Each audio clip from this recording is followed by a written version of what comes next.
I love cities. I was born and raised in Southern California. We lived, as you know, for 20 years in Asia. The smallest town we lived in was 1 million. We spent the most time in a city of 25 million. I just love cities. Today, as I was getting ready to film this introduction to urban church planting in America, I was going to go where there was a beautiful skyline scene. You could see Memphis in the background, maybe some of the Mississippi River, the beautiful bridges that cover it, and give you a picture of how beautiful the city is. And then doing some other classes, I was down here, downtown, inner city, Memphis. Not sure if you can get a good view of where I am. Probably some people would say, what am I doing standing out here with an iPhone, unprotected, nobody with me? That's also not exactly the city. And that's the challenge of describing urban ministry, urban church planting.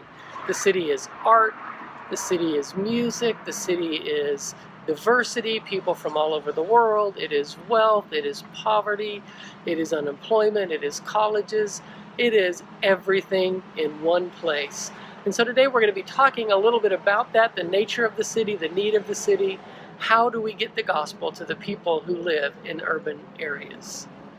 Welcome to today's lesson. This week we're going to be looking at urban church planting, and we're going to start today by looking at urban church planting in the United States. Why would we be talking about starting churches in American cities? Because that's where the people are. Here are just a few indicators of how cities are growing in America.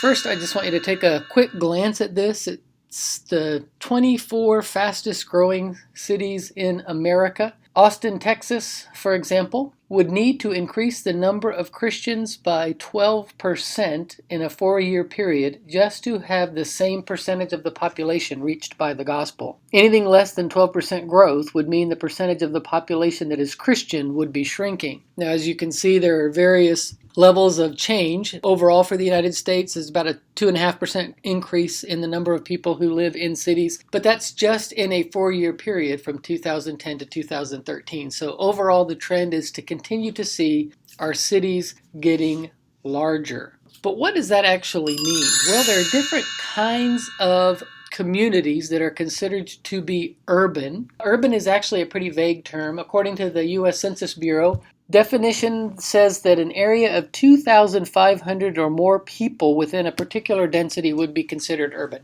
That's really not much of a city. So that's been broken down into other subsections. A metropolitan area is composed of one or more counties, parishes, or townships with a minimum population of 50,000. We're still not talking about a major city. We get to megacities, we're talking about cities with a population of 10 million or more residents, and there are a few of those in the United States. But even within the city itself, or a metropolitan area, there are 3 distinct types of communities you can see on this chart. About 26.3% of the people that we talk about being urban in America would be in the historical core municipalities. That's just a technical term for what we more commonly would call the inner city. So about a quarter of the urban population in America is inner city. Suburban refers to the outskirts or the areas surrounding that center city. You see 57.6%, or more than half of the people that we consider living in a city are actually living in the suburbs. And then the third is the ex-urban community. Merriam-Webster's dictionary defines this as a region or settlement that lies outside a city and is usually beyond its suburbs and is often inhabited chiefly by well-to-do families. All 3 of these kinds of communities are considered to be urban, and the needs of them are going to be different. It's not an exact concentric circle, but generally, if you look at any urban area in America, the core is going to be the inner city surrounded by the suburbs, which is going to be where the middle class people live, and then outside of that you'll have this ring of very wealthy people who have larger houses, more land.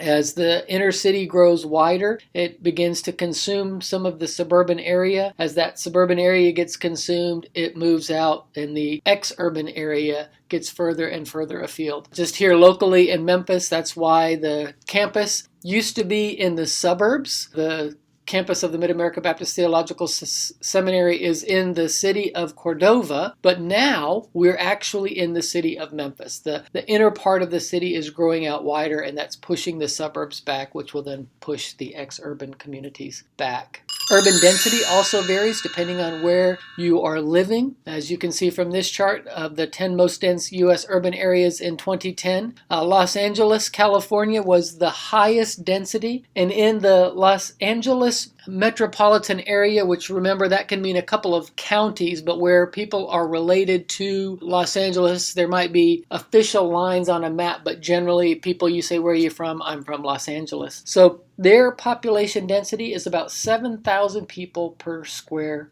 mile.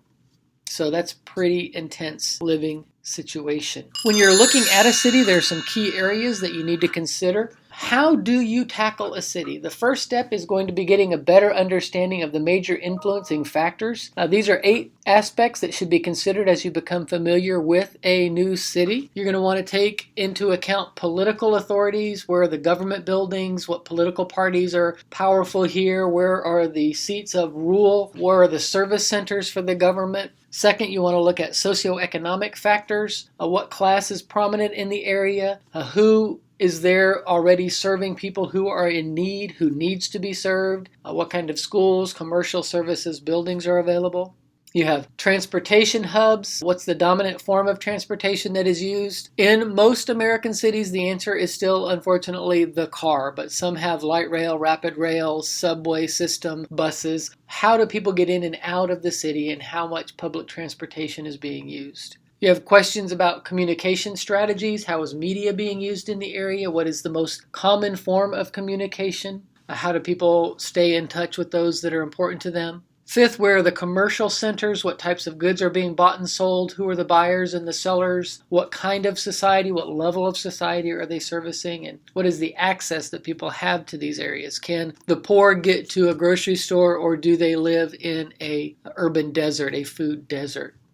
Who are the religious powers in this community? What are the religious centers that are present? Are there some really good, strong evangelical churches? Are there other traditional churches that are making an impact on the community? Are there vacuums that are present? And then related to that, are there spiritual strongholds, number 7? Are there centers or places where there is trust or fear in evil things? Are there major worship sites for world religions or cults that you need to be aware of as you're developing your strategy? And then finally, who are the peoples who are living in that city? What are the ethnic groups that are most prevalent? What ethnic minorities come in and out of this area? What are the languages used among the people? A great resource if you want to go deeper into this concept of profiling a city and being aware of the city would be a book by Robert Linthicum called City of God, City of Satan. Just a really excellent book who will walk you through how to get to know your city, how to pray in each of these sectors, how to make an impact for the kingdom.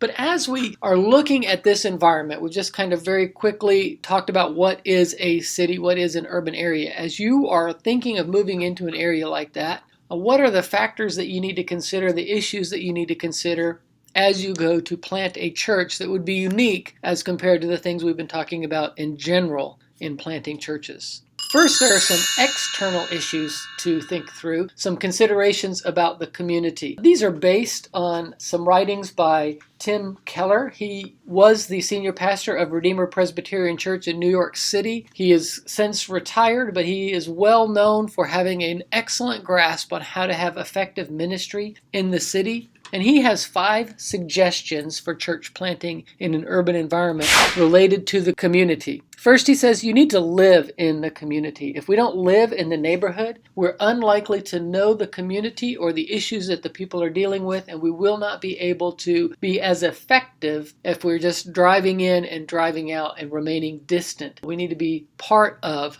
the community we're trying to service. We also need to learn about the community. Part of that will come naturally as we live in the city. If we're going to serve the community in which God has placed us, we're going to need to understand the issues the people are facing. We'll want to hang out, listen to people, let them talk, know what's going on. We can also look in demographic research, go online, type in the name of the city, and all kinds of resources will come up that will tell you about the ethnicities, the languages, the income levels, the jobs, the livability, the major concerns. A lot of that's available available online. So you're going to want to learn as much as you can about your community. You're going to want to link the gospel ministry to the community so that people have access to the gospel, to create a contextualized ministry, a model for ministry that's appropriate for the people you're trying to reach, who they are, how they learn, how they function, how they would have access to the gospel, just as you would in any ministry setting. Fourth, you're going to want to love the community, develop a sincere commitment. In your own personal ministry, you will tend to overwork, deal poorly with criticism, worry too much about attendance, giving, and signs of success, and be less than a good and gracious model of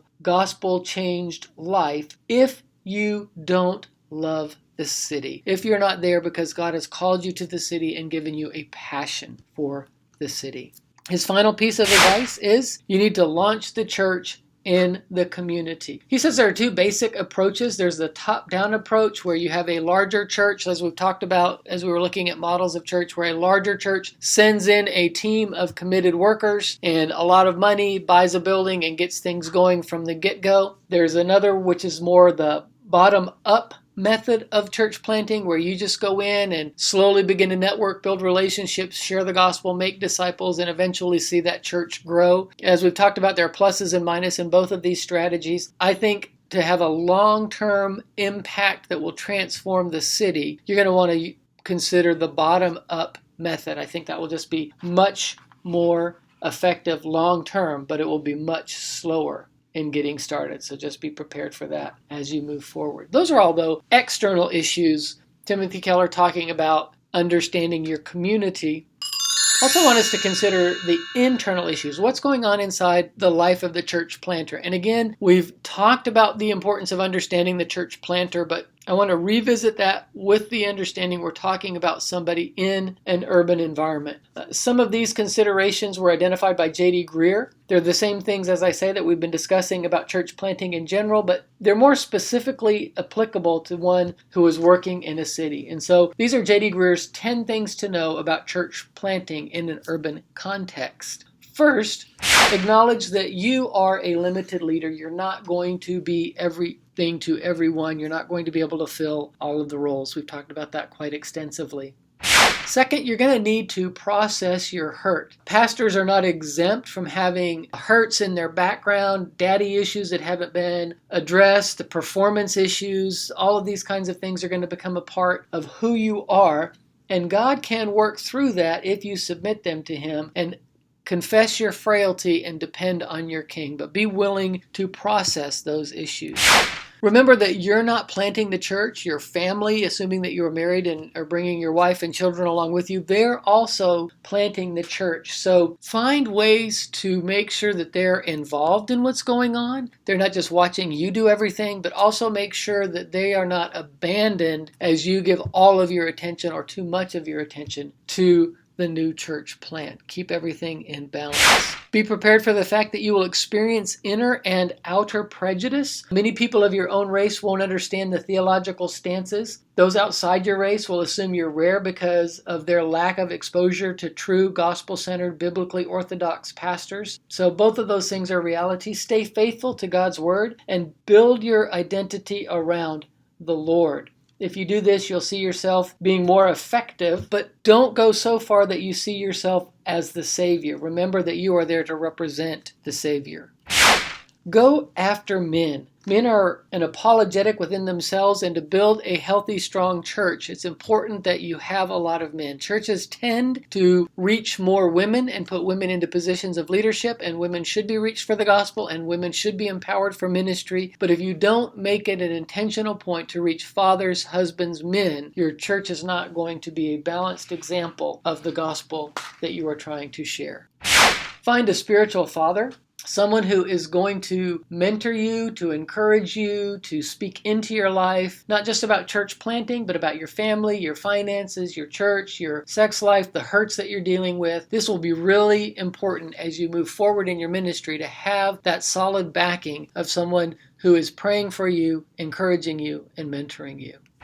If you're married, be sure to date your wife. Don't replace your wife with the church. Allow her to be honest about how she's feeling, about how she is being valued or not valued throughout this whole process. Listen to her. God has given her to you as a helper. Establish unity with your core team. Make sure that you all are on the same page, that you're sharing that vision that we've talked about earlier, that you're working together for a common goal for the glory of God.